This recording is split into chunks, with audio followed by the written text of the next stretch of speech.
The 2024 US Open is all wrapped up, and as you guys know, it was Jannik Sinner that claimed this year's US Open championship. Now that the tournament has concluded, it is time to now review the whole entire tournament by going over the good, the bad, and the ugly. And as you guys know, we always get started with the good, and I'm guessing you guys could probably figure out who the good is for this year's US Open. It's Jannik Sinner, the champion, another great showing here in 2024.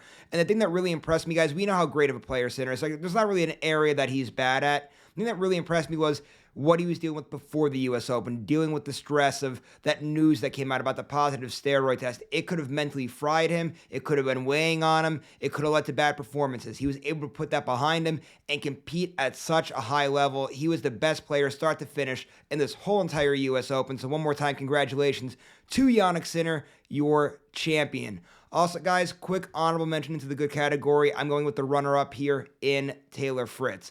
Fritz, representing the United States, great showing. A lot of hope for the American tennis fans there with Taylor Fritz.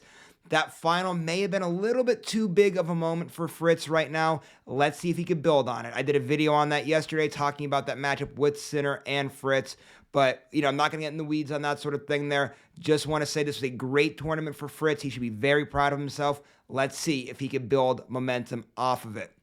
All right, guys. Now we move to the bad category.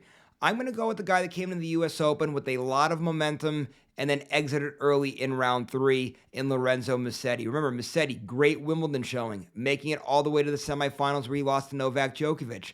Then goes to the Olympic Games, makes it to the semifinals again, loses again to Novak Djokovic, who went on to win gold. And then Musetti did get an Olympic medal by claiming the bronze medal for his home country of Italy. Again, a lot of momentum from Musetti coming into this US Open, does not capitalize, loses in round 3. That's why he's in the bad. Also, one honorable mention in this category as well, and it is the draw for Daniil Medvedev. I thought Medvedev, the way he was playing, was definitely be right in the mix of things here in this tournament, and he was. Made it all the way to the quarterfinals where he ran into Jannik Sinner. That's a very tough quarterfinal draw for Medvedev. If Medvedev was in any other part of the bracket, I really think he definitely could have been competing for the US Open final. If not, would have even been in the semifinals. I just really thought that was a rough draw there for Medvedev.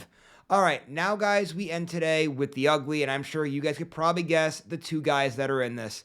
Carlos Alcaraz, Novak Djokovic. Alcaraz, obviously having a great year like Sinner, won the French Open, won Wimbledon, won 2 of the 4 major championships. Everybody thought he was going to be right in the mix of things in here, including myself. Did not look good, losing in round 2. And that's after he just had a very bad showing in Cincinnati. Not sure if Alcaraz is burnt out or what's going on here, but Alcaraz, very bad showing in this year's US Open. That's why he's in the ugly. Also, Novak Djokovic, same boat. Now, we didn't see him in any action before the US Open. I don't know if that had anything to do with it, but we did see him in the Olympic Games where he had so much momentum, winning that gold medal, getting that big thing that he never won in his career there. And this here, guys, after seeing the way that he performed and those Olympic Games, everybody thought very good chance here for Novak Djokovic to win major championship number 25, but does not capitalize, losing in round 3. So that was the good, the bad, and the ugly from this year's US Open. Hard to believe, guys, that the 4 major championships are all wrapped up here in 2024. I feel like the year kind of went by very, very quickly, but it was a great year. We still have tennis left to be played, but the major championships are all wrapped up. And one last time before I roll out, just want to give a big congratulations to your 2024 US Open champion, Jannik Sinner.